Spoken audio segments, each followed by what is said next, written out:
If you visited a Hooters at any point in your life, you're probably already pretty familiar with the overall Twin Peaks concept. But behind those cheerful smiles and skimpy uniforms lies something of a dark side. Let's take a look at the untold truth of Twin Peaks.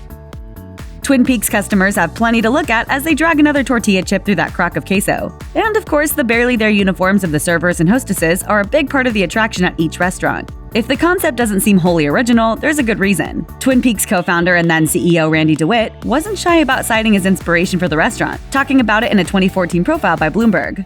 We have an expression at Twin Peaks. It's a place where you can let your man out. According to the magazine, what was salacious 3 decades ago has now become family-friendly. It's not unusual to see children at Hooters doodling in coloring books. And compared with the clothes at some popular teen retailers, Hooters' white tank tops and orange shorts seem almost demure. Last year, sales at the chain were virtually flat. In 2005, DeWitt decided to experiment with a new concept that might recapture some of the original buzz of Hooters, creating what he deemed a more upscale version of the bird-themed restaurant pioneer. DeWitt wanted to offer better food, a full bar, and a trendier rustic mountain lodge theme, while encouraging waitresses to show more of themselves. He explained, quote, "Hooters just wasn't racy enough." For a restaurant that bases a substantial part of its whole concept on the shoulders of scantily clad women, you may not be surprised to learn that the objectification of women at Twin Peaks is fairly commonplace. What's unusual, however, is how brazen the company is about evaluating staff members strictly on appearance, often seemingly in violation of the law. Servers are given gym memberships, tanning salon packages, and appointments at nail salons, and are also provided diet, exercise, makeup, and hairstyling tips to help achieve that NFL cheerleader aesthetic. Before each shift, staff members are evaluated on appearance and given a ranking, with servers who earn higher marks given more profitable sections of the restaurant and more lucrative tables for service, ensuring more customers and potentially higher tips. They base you on your hair, on your makeup, on your looks, on your fitness, on attitude, things like that. How does the restaurant get away with this kind of institutionalized sexual harassment, a practice that creates a toxic work environment and degrades and offends many of its waitresses? Twin Peaks and similar restaurants like Tilted Kilt operate under a legal loophole called bona fide occupational qualification, which allows them to ignore little things like the American Civil Rights Act of 1964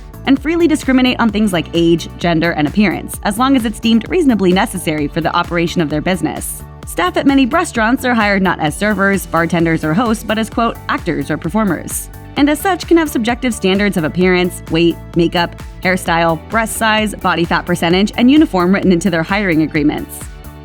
Usually when you hear about sexual harassment claims against a company, it's some rogue middle manager drunk on his own limited power, making untoward advances on members of his staff.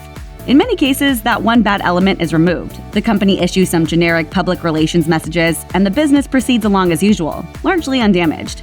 At Twin Peaks, the accusations have been much more severe, both in terms of how widespread the claims are and for the corporate culture of harassment that appears to be baked into the foundation of the restaurant itself. In 2018, 2 former servers at Twin Peaks filed a complaint alleging that they were harassed at a Chicago area location of the restaurant, claiming that working there was tantamount to, quote, work at a strip club. And the thing about this place is, like, with being almost half naked, a lot of guys will make you feel really uncomfortable. According to the suit, the servers alleged that they were forced to change in their uniforms in full view of the kitchen staff, and were required to send members of management photos of themselves in lingerie and bikinis from the dressing room to ensure that the outfit showed enough skin. Twin Peaks described the accusations as, quote, outrageous and baseless. But the attorney for the 2 women, Tamara Holder, isn't so sure. She claims that the Chicago location's problems permeate the entire chain, and she was behind a class action lawsuit for Twin Peaks employees nationwide. The regular uniform at Twin Peaks is already revealing: tiny khaki shorts, fur-lined boots, and a crop tied at the ribs midriff-bearing shirt with a deep plunging neckline. But Twin Peaks also sponsors occasional and often mandatory theme weeks for the staff, who swap the regular uniforms for bikinis, skimpy Halloween costumes, and even lingerie. And that's when employees may find themselves in hot water with the law.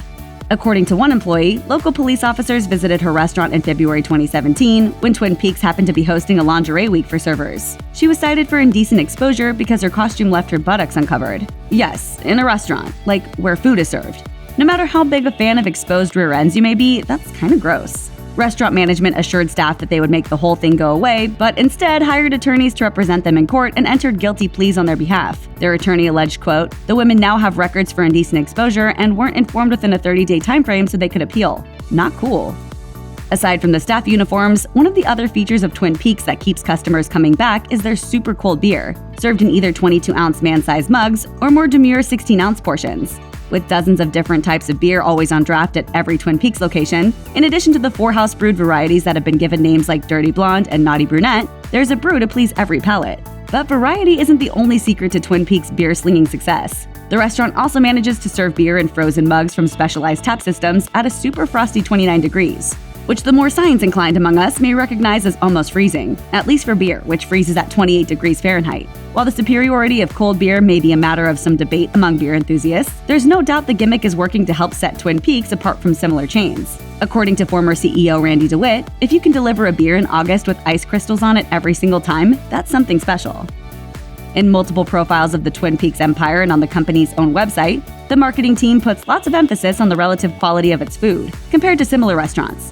Twin Peaks CEO Joe Hummel explained to Business Insider, "Everybody's a foodie nowadays. You can't fool the consumer in today's world with all the different food shows and food networks that are out there." How does this translate to the Twin Peaks menu? The chain puts an emphasis on the scratch-made aspects of its food. And this means that while standard pub fare like chicken wings and burgers are featured prominently on the menu, the chain also experiments with hipper fare such as chicken and waffles, a Hunter's meat and cheese board, and a Nashville hot chicken sandwich. In keeping with the rustic lodge decor, the menu also has comfort food classics like pot roast, ribs, and ribeye steaks. While the menu may seem more adventurous than you'd find at similar competing restaurants, it's hardly cutting edge. If you've eaten at a Chili's or an Applebee's at any point in your life, you're probably not going to find any surprises on the Twin Peaks menu, which tends to focus on the same hodgepodge of Southern cooking, Tex-Mex, and standard-issue pub grub.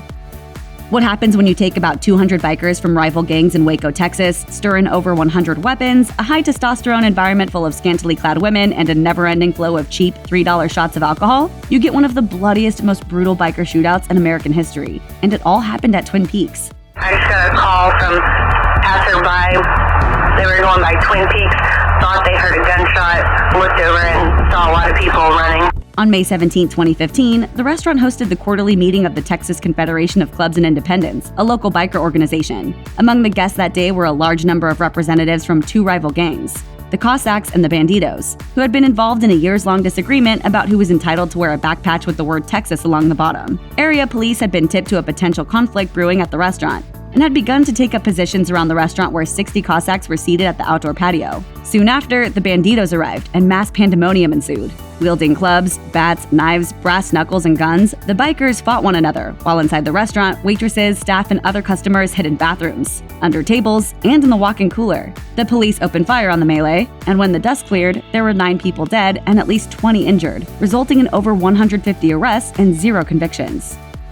From 1990 to 1991, ABC viewers were treated to one of the most peculiar mystery dramas ever to appear in primetime, co-created by Mark Frost and renowned genre-bending director David Lynch. On the surface, Twin Peaks was a simple show about the investigation of the disappearance of the local homecoming queen, but the numerous twists and turns, which incorporated elements of horror, surrealism, and boatloads of soap opera-style campiness, propelled the series to cult classic status after only 2 seasons. Its revival series on Showtime more than 2 decades later was met with just as much excitement as the first. So what's the connection between Twin Peaks, the pioneering David Lynch television series that some consider one of the greatest television series of all time, and Twin Peaks, the restaurant chain where you can eat fried pickles served to you by a lady wearing lingerie?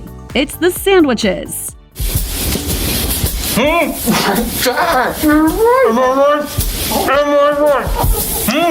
Okay, not really. The truth is, there isn't a connection. Though Twin Peaks founder Randy DeWitt has said he was a fan from the early 90s, he also said it didn't inspire the name of his restaurant. If the notion of a restaurant being successful because it combines scantily clad waitresses dressed like sexy lumberjacks with spicy chicken wings and cold beer makes your eyes roll, we can hardly blame you. But here's the thing. There is absolutely no question that the formula is working. In 2014, Twin Peaks was the fastest growing restaurant chain in America, sporting around $165 million in annual sales. By year's end, sales had swelled to $240 million, with Forbes calling it, quote, the largest increase of any restaurant company with at least $200 million in domestic sales. Those numbers are even more impressive when you consider Twin Peaks ended 2009 with just 10 locations, and it expanded to 64 restaurants by the end of 2014.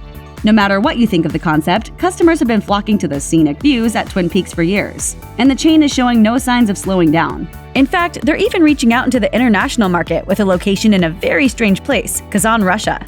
According to reviews on TripAdvisor, the Twin Peaks experience in Russia is strikingly similar to that in the United States. Waitresses wear the same revealing uniforms, slinging cold beer and classic American bar food in a Russian copy of an American mountain lodge.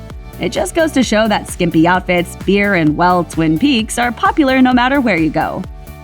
Check out one of our newest videos right here, plus even more MASH videos about your favorite stuff are coming soon. Subscribe to our YouTube channel and hit the bell so you don't miss a single one.